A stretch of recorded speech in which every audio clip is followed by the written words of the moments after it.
काही लोक फक्त मुस्लिम समाजाला त्रास देतात, मशिदीवरील भोंग्यांचा विषय करतात असं अबू आझमींनी म्हटलेलं आहे। मोठ्या आवाजावरील भजनांवर कारवाई का नाही असा सवाल त्यांनी उपस्थित केला। कोर्टाचा आदेश सर्व धर्मांना लागू होतो असं देखील अबू आझमींनी म्हटलंय। शिर्डीचा भोंगा देखील काढण्यात आला असं किल्लेदार यांनी म्हणत आता प्रत्युत्तर दिलंय। तर भोंग्यांच्या या मुद्द्यावरून समाजवादी पक्षाचे नेते अबू आझमी आणि मनसेचे नेते यशवंत किल्लेदार यांच्यामध्ये चांगलीच जुंपलेली आहे।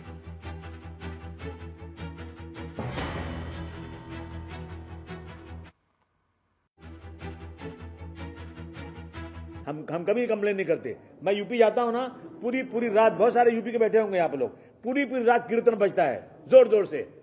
कभी आज तक कोई कंप्लेन नहीं हुआ है। लेकिन इन मस्जिदों की अजान कितनी देर होती है? मैक्सिमम 1.5 मिनट, 1 से 1.5 मिनट। और उससे इस तरह से जो किया जा रहा है ना, इस पे पाबंदी लगना चाहिए। और हा विषय सामाजिक विषय, हा धार्मिक विषय नाहीये किंवा राजकीय विषय सुद्धा नाहीये। आम्ही मागेही बोललो होतो की हा सामाजिक विषय आहे। आमचा कुठल्याही धर्माच्या प्रार्थनेला विषय म्हणजे विरोध नाहीये। त्यावेळेला जेव्हा भोंग्याच्या विरोधात आंदोलन झालं आणि जेव्हा काही भोंगे उतरवले गेले काही ठिकाणी, तसे मंदिरावरचेही भोंगे उतरवले गेले। शिर्डी संस्थानाचाही सकाळचा जो काकड आरतीचा भोंगा असतो तोही उतरवला गेला होता। त्यामुळे विषय काय आहे, कुठल्याही धार्मिक स्थळावरून जर भोंगा लावून लोकांना त्रास होत असेल तर त्याला नक्कीच विरोध राहील आणि ते कोर्टाने सुद्धा तसे गाईडलाईन दिलेली आहेत।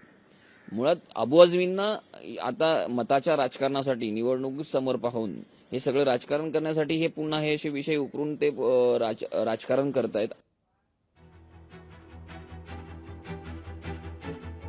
साहेब विसरलेले दिसत आहेत आणि त्यांची स्मरणशक्ती कमी झालेली दिसते।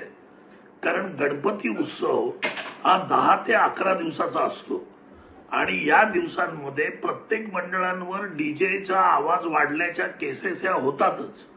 पण मशिदीवरचे भोंगे हा रोज वाजतो आणि कितीतरी मशिदीवर मुद्दाम तो आवाज सगळ्यात मोठा असतो आणि इतर धर्मियांच्या दृष्टीने ती वेळ नसून ती अवेळी वाजतात।